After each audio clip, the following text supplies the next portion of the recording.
You ever been in a negotiation that felt, well, impossible?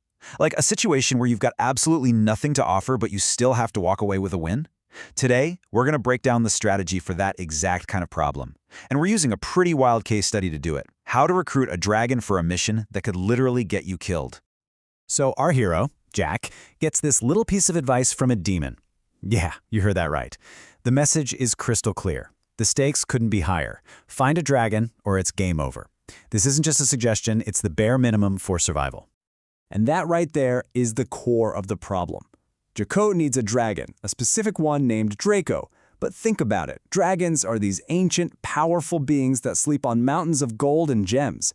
What could a self-described hitchhiking lesbian who carries everything I own in a duffel bag possibly have that a dragon would want? I mean, just look at this. It's not a gap, it's a canyon. On one side, you've got Jock's entire worldly possessions, highlighted by a pair of cowboy boots. On the other, a dragon's shopping list, which is basically just more treasure. This is a total mismatch. So, a straightforward trade? Not gonna happen. No way.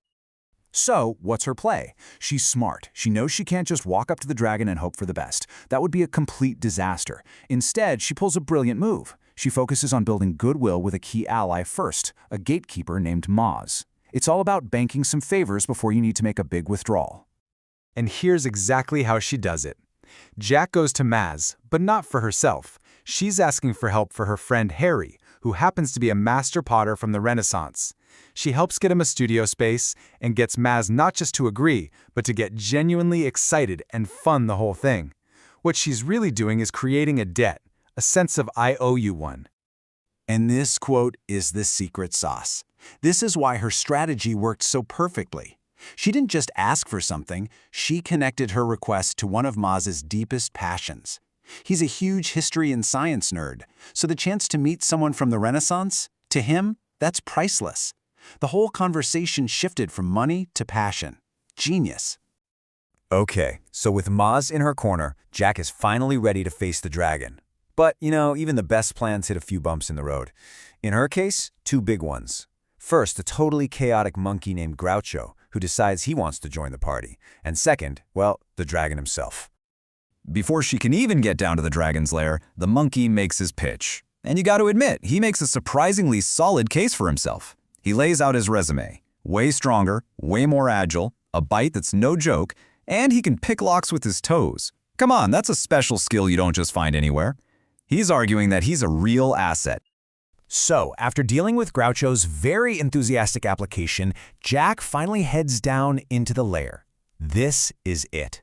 The moment of truth. All that planning, all that careful groundwork she laid with Maz, it all comes down to this one single conversation. But this is where things get really interesting. Jock goes in thinking she's there for a simple negotiation. Hey, can you help me take on a magical tower? But what she gets instead is a revelation. A total bombshell that flips everything she thought she knew completely upside down. And here it is, the big secret. That magical, impossible tower she needs to get into? Draco didn't just hear about it somewhere. He helped design and build the thing.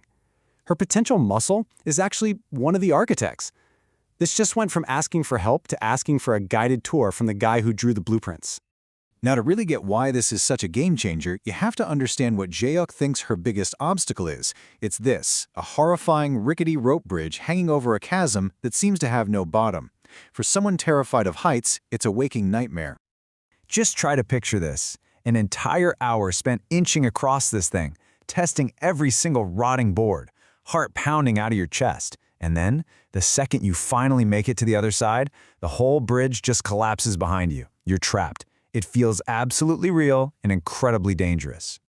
Except, it's not. That whole terrifying life-or-death experience, it was all just an illusion. The chasm, the rotting wood, the collapse, none of it was real. And then Draco just casually drops this on her. He reveals that not only did he help build the tower, he personally designed this specific psychological test. The very thing that caused Jock an hour of pure, agonizing terror is just a little magic trick he came up with. The power dynamic in the room just completely shifted. He holds all the cards. So, after completely blowing her mind with that revelation, Draco finally agrees.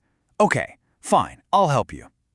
Jack has done it. She got the dragon on her side. But, of course there's a catch. He has one simple, totally non-negotiable condition. Yep, that's it. After all that fear, all that strategy, the final price for getting an ancient dragon to join your quest is that you have to bring Groucho, the chaotic monkey she had just turned down. And you have to love his reasoning. His #1 motivation, his top reason, he just thinks it'll be hilarious. But he also points out that the tower is one of the only places the monkey can actually go without causing trouble. And then, almost as an afterthought, he's like, well, he might actually be useful too. And so, the team is set. You've got Jock, the leader and the brains of the operation. You've got Draco, who's not just the muscle, but also the insider intel. And then you have Groucho, the official wildcard, and, let's not forget, the toe lock picker. What a crew. Which kind of leaves us with the big question, right? You put these three together on a life-or-death mission inside a tower that bends reality. Is this a stroke of genius? An unconventional team where everyone covers each other's weaknesses? Or is this just a complete and utter recipe for disaster?